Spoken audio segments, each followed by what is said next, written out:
Hello കൂട്ടുകാരെ, എല്ലാവർക്കും ആന്റോണിയൻ അപ്ഡേറ്റ്സിലേക്ക് സ്വാഗതം. ലിയ, കഴിഞ്ഞ ആഴ്ചയിലെ പ്രോഗ്രാം വ്യത്യസ്തമായിരുന്നു അല്ലേ?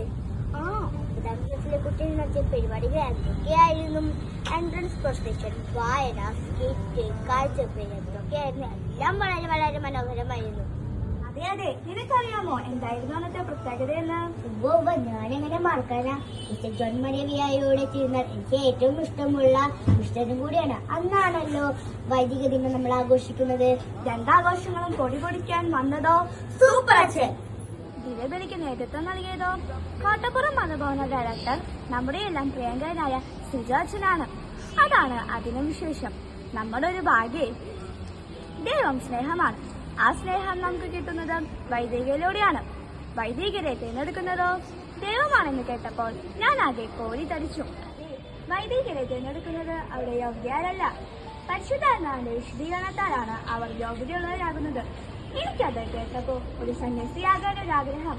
ദൈവം എപ്പോഴും നമ്മുടെ കൂടെ ഉണ്ടാകുമെന്നല്ലേ അച്ഛൻ പറഞ്ഞത്? അപ്പൊ എന്റെ കൂടെ ദൈവം ഉണ്ടാകില്ലേ? പിന്നെ അച്ഛനൊരു കാര്യം ആവശ്യപ്പെട്ടില്ലേ?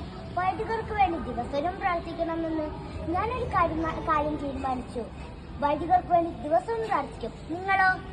ഇല്ലില്ല, സമ്മാനങ്ങളും പൊന്നാണയും എൻഡോമെന്റും എല്ലാം നൽകി അവരെ ശരിക്കും ഞെട്ടിച്ചു. അതിനു കൂടെ നമുക്ക് സിസ്റ്റേഴ്സും ഉണ്ടായിരുന്നു. വളരെ ഹൃദയസ്പർശിയായിരുന്നു.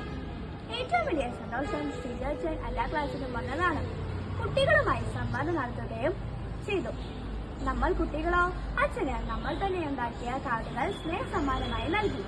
അതിനൊപ്പം നമ്മൾ ഇടവക വൈദികരെയും കാർഡ് നൽകി വിഷയം മറന്നില്ലാട്ടോ. അതിനൊപ്പം ജോഷിയസിന്റെ അമ്മച്ചി ആദരിക്കാനും മറന്നില്ലാട്ടോ. ആഘോഷം കഴിഞ്ഞില്ല. മതഭവനത്തിന്റെ പേരിൽ jubilee home, grace villa convent, Vikas എന്നിവിടങ്ങളിലും സന്ദർശിക്കുകയും ചെയ്തു. കാരിക്കാശ്ശേരി പിതാവിനെയും മറ്റു വൈദികരെയും ആശംസകൾ അറിയിക്കുകയും ചെയ്തു.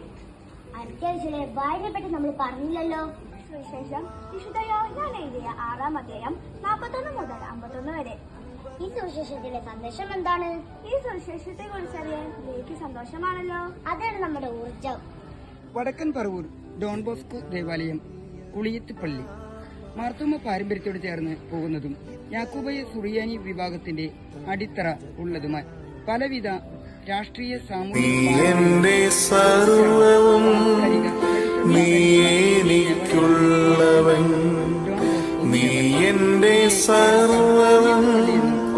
എല്ലാറ്റിലും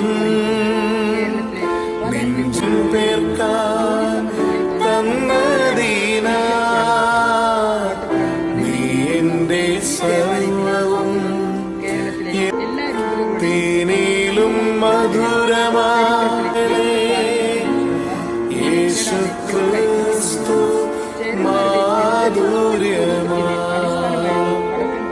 രുചിച്ചു നോക്കി ഞാൻ കർത്തൻ കൃപകളേ യേശു ക്രിസ്ത്യനാഥൻ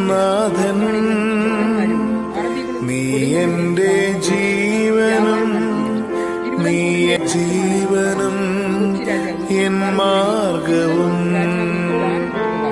നിൻ തിരുരക്തത്താ തേനിലും മധുരമാ തേനിലും മധുരമാ യേശു ക്രിസ്തു മാധുര്യമാ. അച്ഛൻ കഥ പറയുന്നത് പോലെ പറയുമ്പോൾ കേൾക്കാൻ എന്ത് രസം. ഈ ആഴ്ചയിലെ സുവിശേഷം ദൈവത്തിലേക്കുള്ള വഴി ക്രിസ്തുവാകുന്ന ജീവന്റെ അപ്പം. ഓരോ വിശുദ്ധ കുർബാനയും ദൈവത്തിന് സാക്ഷികളാകാനുള്ള വിളിയാണ്. അപ്പൊ കൂട്ടുകാരെ, വീണ്ടും കാണാം അടുത്ത ആഴ്ച ആന്റോണിയൻ അപ്ഡേറ്റ്സിൽ. കാണണം. അതുവരെ